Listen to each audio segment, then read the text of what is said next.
Hello guys, welcome back to the channel. So today we're looking at this, the Maserati Ghibli, and should you pick one of these or one of the many German alternatives? Let's get into it. Welcome to Dadcars.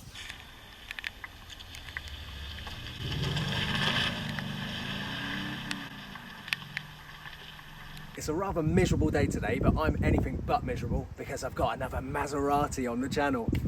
And just look at this. Look at the details on this car. So one of the most beautiful cars, if you ask me, ever made is the Maserati Gran Turismo. With my only complaint of that car, visually, being the rear lights. They seem too big. But on the Ghibli, these lights are really sleek and stylish and sort of fit the rear of the car really well. Just look at these iconic vents on the side here. If you don't think they look cool, you know what, unsubscribe. Actually, no, don't unsubscribe because I haven't got many subscribers. No need to move the seats forward here because obviously this is a four-door. Wow. Instantly, you know you're in something special here. Look at this leather, the contrast, stitching, the carbon fibre details on this model, the tridents on the headrest. Oh, you feel and know you're in something special here for sure. This is lovely. And the space. This is great. I thought I read that these are a bit cramped in the back compared to sort of others in its class, but how could you want any more than this? This is fantastic. Now let's test baby seats and rear-facing Isofix bases. I'm sure they're going to fit in really well, but let's just double check. So yes, let's have a look at this Isofix base. So yeah, as expected, that fits in really nice. And then the rear-facing baby seat. Right, so swinging that in is very easy, obviously with a four-door. Goes in there lovely. Nice space between it and the front passenger seat. Fantastic stuff.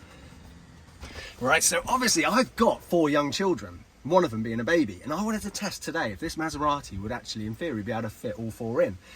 So we've got the Isofix base rear-facing baby seat here. You've got one of my trusty travel child seats here for the middle.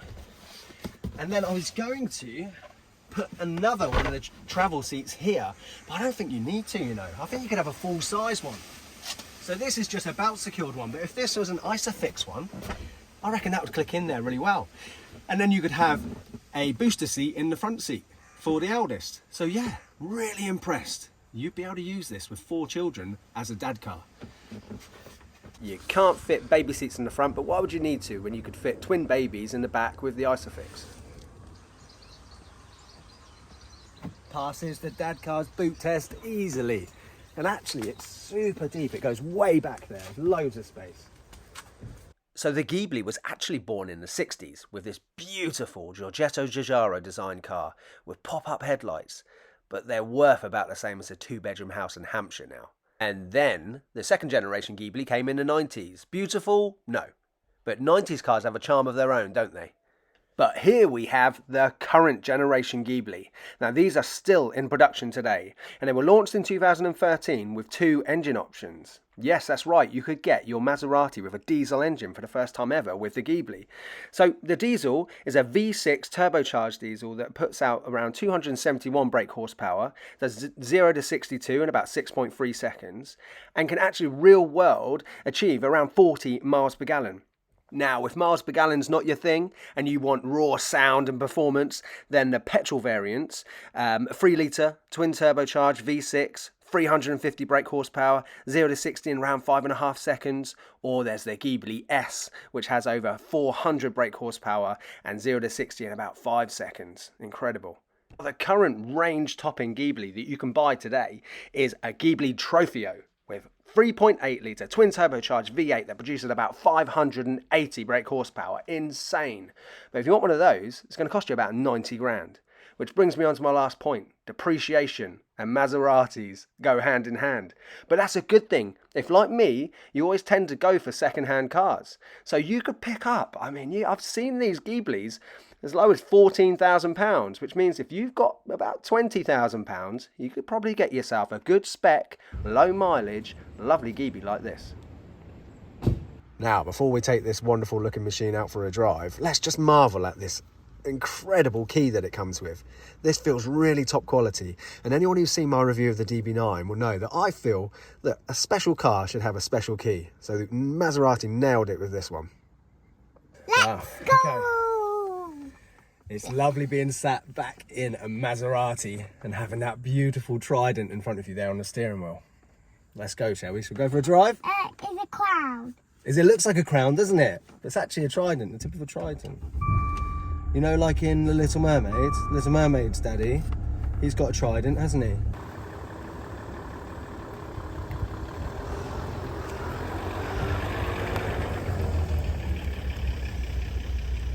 So I am, and always have been, a massive fan of Italian supercars. And that's why I think the Maserati Gran Turismo, to be honest with you, that's always been the car for me that I imagined I would have. But the thing is, time flies, doesn't it? And I've got my 4 children now, and you can't fit 4 children with their dad in a Gran Turismo. But you can in this. So straight away sitting in this modern Maserati, oh, it's very nice. It's very, very nice. This contrast stitching, this carbon fibre detail on this particular model is fantastic. And this steering wheel feels, in the hand, it feels very similar to my Aston Martin one, except it's more sort of modern looking because it's lovely detail down the bottom there. I love it. It's fantastic. Really, really great. And this car's owner, Julian, who I owe a massive thank you to for letting me drive this car today. Again, someone else who didn't know me until I started the channel, and then reached out and said, look, come and do a review of my car. So thank you so much, Julian, I really appreciate it. But he sourced a really fantastic car here with this carbon fibre pack. Look how wonderful it is. It's fantastic, I love it. You do know you're in a larger vehicle. I mean, compared to the 3200 GT that I drove, it is a much bigger vehicle, isn't it? But then you need it because it's 4 doors and it's a 5-seater. So the weather today is miserable, isn't it? But I am in the diesel variant of the Ghibli, which performance-wise still pretty impressive, you know, a little over 6 seconds, 0 to 60. But it's not all about that, I don't think, with a car like this. It doesn't need to be insanely quick. It doesn't need to be insanely loud as it's cruising around. I mean, just by the drop-dead gorgeous looks of the thing, you're sort of floating around in style already, aren't you? Maserati then, they have made over 100,000 Ghiblis, making it their most successful car. But if you're thinking that makes it a common car, think again. Because when I was on the toilet this morning, I was looking at Auto Trader, and there's about 150 Ghiblis for sale on Auto Trader in the UK at the moment. Now compare that to the German alternatives. So an Audi A6, there's about 900 Audi A6 for sale on Auto Trader during the period of time that this car's been made.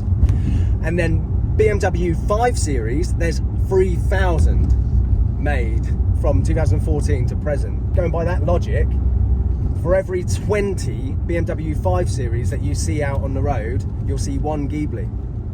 So still, when you're thinking about it like that, a rare thing.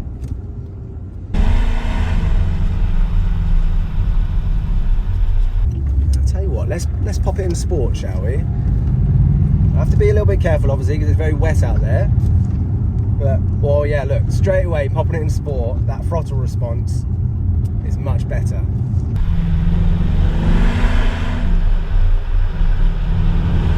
Yay. So I am loving the feel of this Ghibli in sport mode.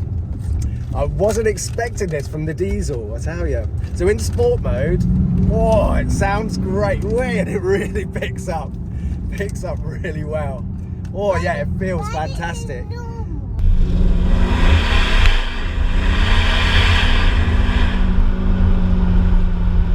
So a lot of cars with a sports button, you press it and it doesn't really make that much of a difference. I mean, take my DB9 for example.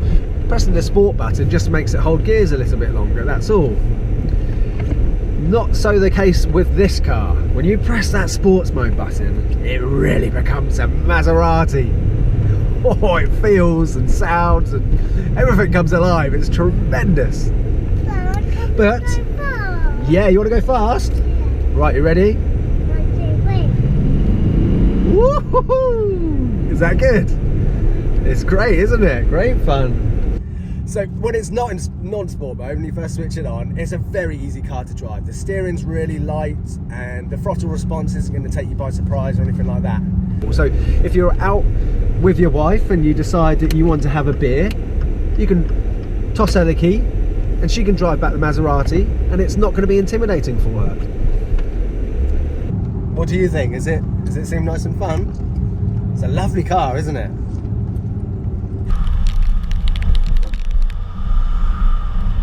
It's a shame it's so miserable today, isn't it? Look, because, I mean, oh, these gear selectors, they've got a lovely mechanical feel about them. They feel really good quality. Look, I have a little drive with them. Yeah, that's so nice. Yeah. If you go for one of these, get one that's got these flappy pedals. They are lovely. So we drove up today, didn't we, in Mummy's X5, and that's the 2014 model BMW. So a good comparable to this. But let me tell you, the interior in here compared to the BMW is definitely a notch above. It feels so much more special in here. And that's even without sort of thinking that you've got that lovely Trident on the steering wheel. Just the contrast stitching and just everything, the Italian flair. It's definitely nicer in here than the BMW. I spy with my little eye something beginning with curly K. Clock. Yes, clock. And look how lovely that little timepiece is there on the dash. I love a timepiece in a car. And this one, look, it's got its own little sunshade, little roof over the top of it. Lovely, isn't it?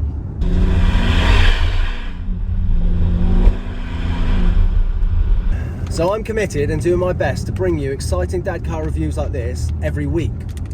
Now I've got a couple of very exciting ones lined up.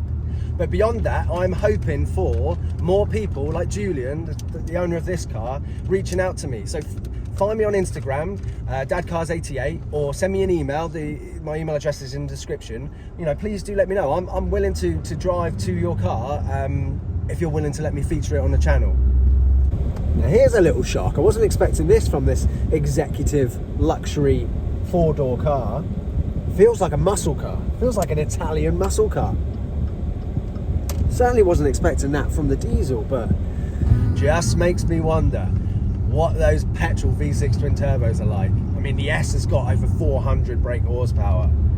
But when you've looked at these, you've sort of thought, oh, I'd have to go for the petrol one. Let me tell you, the diesel still feels very exciting and very quick. Goodness me, what a crazy guy, look. A cyclist on this road. Goodness.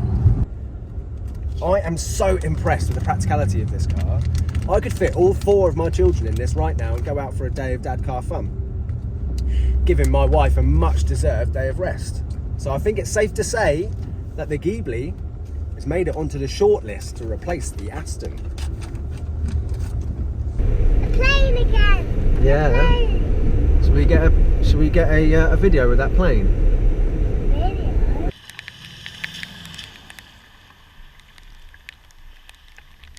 Now, one minor complaint is this gear selector. It is a little bit fiddly. Like, maybe it's just because I've only just started using it, but I sort of went into park when I wanted to go in reverse a couple of times. But the fact that when you go into reverse, the wing mirrors angle down so you can prevent yourself from curbing your wheels, that is a lovely feature. It kind of makes up for it, I think. So one of the things that I've sort of heard over the years with the Ghibli is that the ride is too harsh. I don't think it's that bad. Do you think it's a bit too bumpy? Look, we're going over these speed bumps right now. I think it's fine, you know. But then I did have a Lotus Elise in the past, so maybe my calibration's a little bit off. But it seemed fine to me. And then the other thing I've heard as well is that steering feel isn't that great. And yeah, it is quite a light and easy car to steer, but it's all right, it's fine, it's good. This isn't an out-and-out sports car, is it? It's a luxury saloon.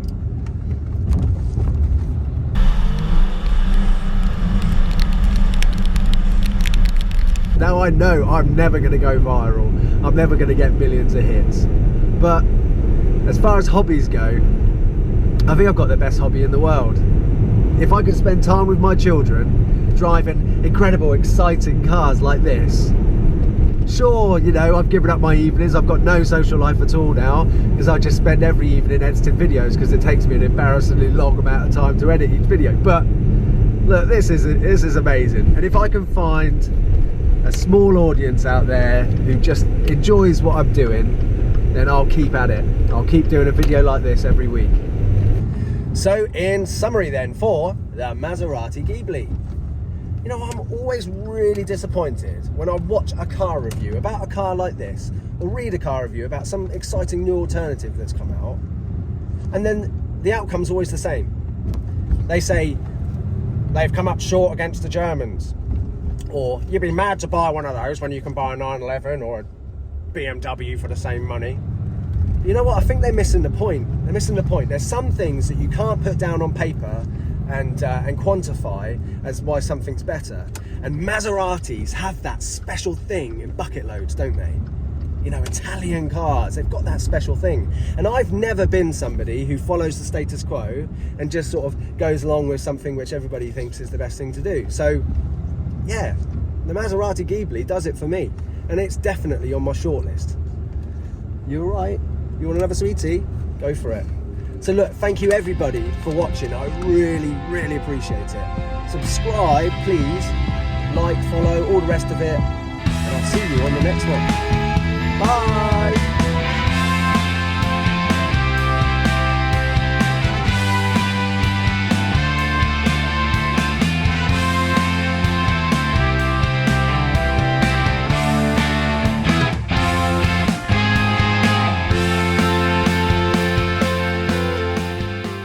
See, look, just driving back now in this BMW, just, it's missing something, isn't it? It hasn't got that Maserati magic. It was just me and you that drove off and filmed the car, just me and you together, and we did it. High five. Do you enjoy it? Yeah? Is your daddy handsome? No. What? Because he hasn't got any hair. Because I haven't got any hair? Oh, what about all the hair on my chin? That's not hair, that's big. Oh, so do I look like a handsome prince? No. What? You look like a king. I look like a king? Yeah. Oh, thank you. Thank you. I'll take the compliments where I can. Good job today. Thanks for helping me. That's okay. Superstar.